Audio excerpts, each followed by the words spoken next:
নামাজরত অবস্থায় যদি কোনো নেগেটিভ চিন্তা ভাবনা আসে তাহলে নামাজ ছুটে যাবে কিনা? ওযু করে এসে সন্তানকে দুধ খাওয়ালে কি ওযু নষ্ট হবে কিনা? ওযু ছুটে যাচ্ছে মত অবস্থায় শুধু আত্তাহিয়াতু পড়ে সালাম ফেরালে নামাজ হবে কিনা? সন্তান না হলে কি ডক্টরের কাছ থেকে ওষুধ খাওয়া যাবে? এটা কি জায়েজ? লুডো খেলা কি হারাম? কিভাবে নিজের ধৈর্য বাড়াতে পারবো? শুনলাম মৃত্যুর পর ভাই বোন আর দেখা হবে না, কথাটা কতটুকু সত্য? স্বামী যদি স্ত্রীকে বলে তোমার রাগ বা স্বভাব আমার মায়ের মতো, তাতে কি জিহার হয়ে যাবে? তাহলে আর বিলম্ব না করে ইতিমধ্যে আমাদের কাছে সমস্ত প্রশ্ন চলে এসেছে, সেগুলো উত্তর দেওয়ার পরে আমরা প্রবেশ করি। মামুন হাসান আপনি লিখেছেন, ওযু ছুটে যাচ্ছে মত অবস্থায় শুধু আত্তাহিয়াতু পড়ে সালাম ফেরালে নামাজ হবে কিনা? ওযু ছুটে যাচ্ছে এরকম অবস্থায় যদি আপনি শুধু আত্তাহিয়াতু পড়েন এবং আত্তাহিয়াতু পড়ে তারপরে আপনি যদি সালাম ফেরান, তাহলে সেক্ষেত্রে নামাজ হয়ে যাবে। কারণ দুরুদ এবং দোয়া মাসুরা বিশুদ্ধ মত যেটা ওয়াজিব নয়, যার কারণে আত্তাহিয়াতু পড়ে আপনি সালাম ফিরে তারপরে আপনার প্রয়োজন আপনি পূরণ করলেন, সেটি জায়েজ আছে। এস বাইজিদ এসকে আপনি লিখেছেন, যে ব্যক্তি দাড়ি রাখে না তাকে কি সালাম দেওয়া যাবে? দেখুন, যিনি দাড়ি রাখেন না তাকে সালাম দিতে কোনো অসুবিধা নেই। শরীয়ত আমাদেরকে বলে না যে দাড়ি বিশিষ্ট লোকদেরকে দেখে দেখে সালাম দাও। নবী সাল্লাল্লাহু আলাইহি ওয়াসাল্লাম বলেছেন,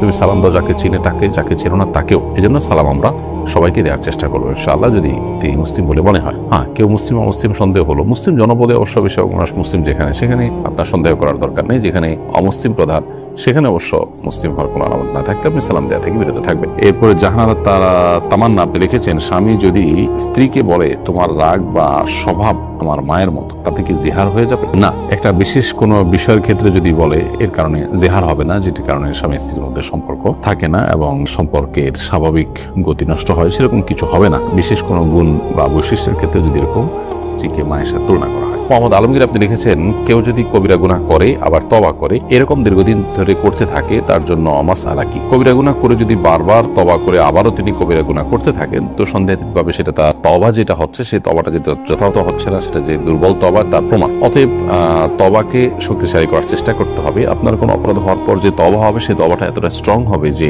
আপনি পরবর্তীতে কোনো অপরাধ করার আগে যেন আগের বার আপনি যতটা সেটার সঙ্গে লড়াই করতে পেরেছেন, দ্বিতীয়বার যেন তার চেয়ে আরেকটু শক্তিশালী ভাবে করতে পারেন, তবাটা যেন একটু পাওয়ারফুল হয়। এরপরেও যদি এরকম বারবার হয়, তো আল্লাহর কাছে ক্ষমা চাইতে আমরা কার্পণ্য করবো না, কারণ আল্লাহ তাআলা তাওয়াব, বারবার তিনি বান্দার তওবাকে কবুল করেন। বাট আমাদের তওবা হতে হবে প্রত্যেকটাই আগেরটার তুলনায় শক্তিশালী। মারিয়া ইসলাম আপনি লিখেছেন, সন্তান না হলে কি ডক্টরের কাছ থেকে ওষুধ খাওয়া যাবে? এটা কি জায়েজ? অবশ্যই সন্তান হওয়ার জন্য কোনো ওষুধ, কোনো চিকিৎসা আপনি সেবা গ্রহণ করতে পারেন, যদি শরীয়তের কোনো সীমা লঙ্ঘন হওয়ার মতো বিষয় সেখানে না থাকে, কোনো অসুবিধা নেই। তানহা তাবাসসুম লিখেছেন, লুডো খেলা কি হারাম? সরাসরি হারাম বলা হয়তো কঠিন হবে, কিন্তু মাকরুহ তাহরিমি থেকে অবশ্যই খাই না। একে তো অনর্থক কাজ, দ্বিতীয়ত যে সমস্ত খেলাধুলা শারীরিক কোনো কসরত নাই, এই সমস্ত খেলাধুলা আসলে কোনো মানুষের রিফ্রেশমেন্ট হয় না, মানুষ আরো বোর ফিল করে। সব মিলিয়ে শরীয়ত যে সমস্ত খেলাকে অনুমোদন করেছে, সেগুলোতে শারীরিক কসরত আছে, এটা তার মধ্যে পড়ে না। বিধায় দাবা ইত্যাদি সম্পর্কে শরীয়তে পরিষ্কারভাবে নিষেধাজ্ঞা আছে, এটা সেই ক্যাটাগরি খেলা হওয়ার কারণে এটাও নিষিদ্ধের আওতায় পড়বে এবং একজন মুসলমান সময় কাটানোর উদ্দেশ্যেও এটি করা উচিত হবে না। মোহাম্মদ